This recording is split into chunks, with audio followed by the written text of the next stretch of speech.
prepared to stare, unveiling the shadows of fear on fear files.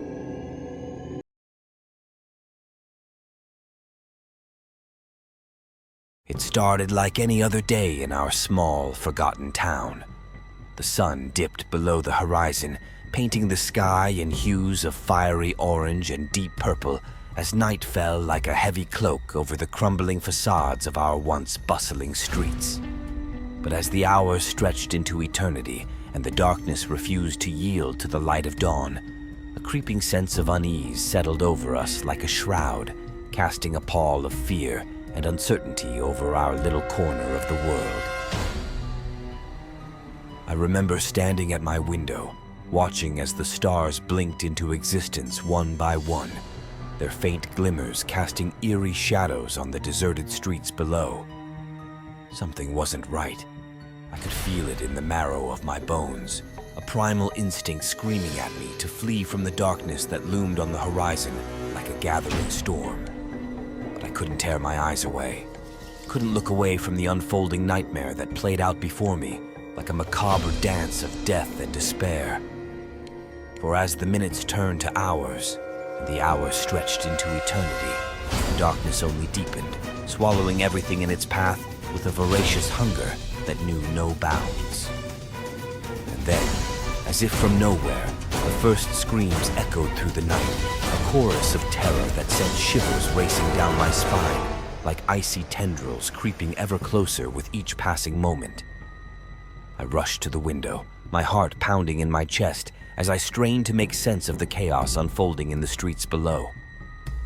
Residents stumbled from their homes, their faces twisted in agony as they collapsed to the ground, lifeless and still. But even as the living fell, the dead began to rise, their rotting corpses clawing their way out of the earth with a relentless determination that chilled me to the core.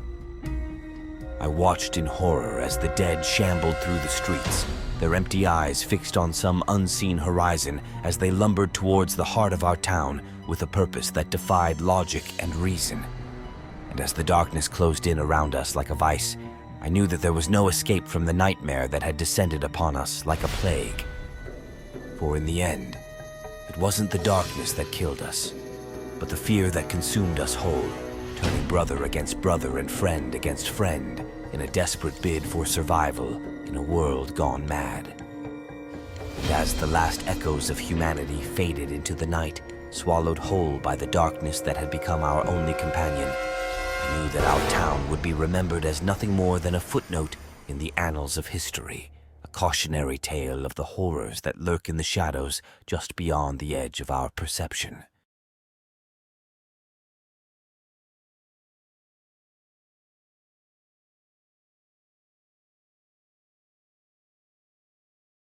The town was alive with the frenetic energy of rush hour, the streets teeming with a throng of humanity as we hurried to our destinations, lost in the hustle and bustle of everyday life. But as the sun dipped below the horizon and the first whispers of evening descended upon us like a cloak of darkness, a sense of unease settled over the bustling streets like a shroud, casting a pall of foreboding over our once vibrant community. I watched from my office window as the storm clouds gathered on the horizon, their ominous presence a harbinger of the chaos that was soon to come. At first, it was nothing more than a faint rumble of thunder in the distance, a warning shot fired by nature herself to herald the coming tempest. But as the minutes stretched into hours and the darkness deepened, I could feel the tension in the air thickening like molasses, suffocating me with its oppressive weight. And then, without warning, the storm broke with a fury that shook the very foundations of our town, lightning arcing across the sky like tendrils of fire as the heavens opened and unleashed their wrath upon the unsuspecting masses below. Rain lashed against the windows with a violence that bordered on the surreal, the wind howling through the streets like a banshee wailing in the night. But it wasn't just rain that fell from the heavens that fateful night. No, as I peered into the swirling darkness above, I saw something that sent shivers racing down my spine, like icy tendrils creeping ever closer with each passing moment. Winged creatures, their forms obscured by the storm clouds that roiled and churned overhead, their eyes gleaming with a malevolence that chilled me to the bone. At first, I thought it was just a trick of the light, a figment of my imagination brought on by the storm-induced delirium that gripped our town like a vice. But as the creatures descended from the heavens like avenging angels, their wings beating against the wind with a deafening roar, I knew that there was no denying the truth staring back at me from the heart of the tempest. They were real, and they were coming for us. Panic gripped the streets like a vice as the creatures descended upon us, with a fury that knew no bounds, their talons rending flesh and bone with a savage brutality that defied description. I watched in horror as my fellow townsfolk fell beneath their onslaught, their screams lost in the howling wind as they were torn apart by forces beyond our comprehension. And as I stood there, rooted to the spot by a fear that threatened to consume me whole, I knew that there was only one thing left to do.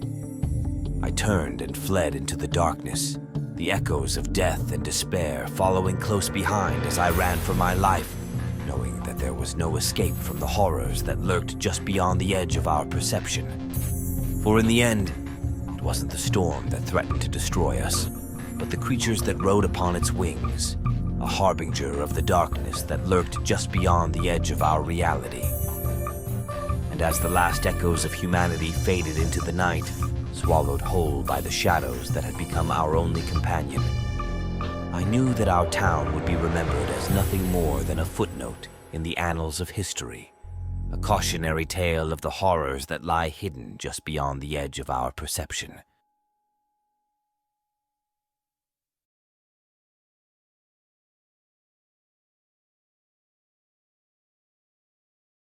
The dim glow of the bar lights cast long shadows across the worn wooden tables, the air thick with the mingling scents of sweat and alcohol as laughter echoed off the walls like the ringing of bells in the night. I sat among my workmates, nursing a drink in hand as we exchanged stories and shared jokes, the warmth of camaraderie wrapping around me like a comforting embrace amid the chaos. But as the night wore on and the drinks flowed freely, a sense of unease settled over me like a shroud, a nagging feeling that something was not quite right, that there was a darkness lurking just beyond the edges of my perception, waiting to pounce when least expected. I tried to shake it off, to bury the feeling beneath a facade of false bravado and forced laughter, but the sense of impending doom only grew stronger with each passing moment, a silent specter haunting the corners of my mind like a shadow in the night. And then, as if from nowhere, the first text came, a single message that sent shivers racing down my spine like icy tendrils creeping ever closer with each passing moment.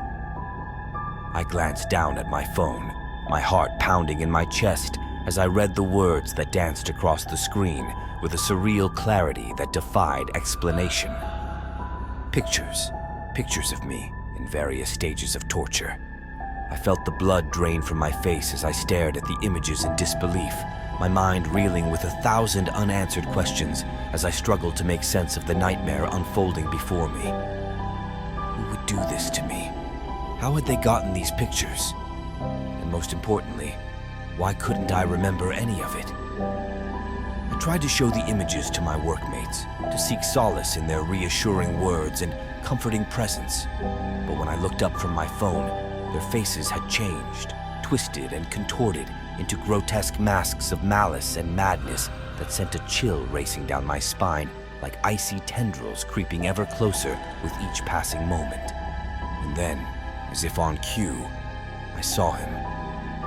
Across the crowded bar, a man stood in the shadows, his features obscured by the dim light that flickered overhead like dying embers in the night.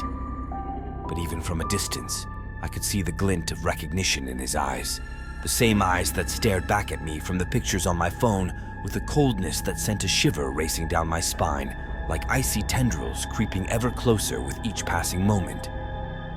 He was wearing the exact outfit as the torturer shown in the images. Panic gripped me like a vice as I stumbled to my feet, my heart pounding in my chest as I pushed my way through the crowd, desperate to escape the nightmare that had become my reality.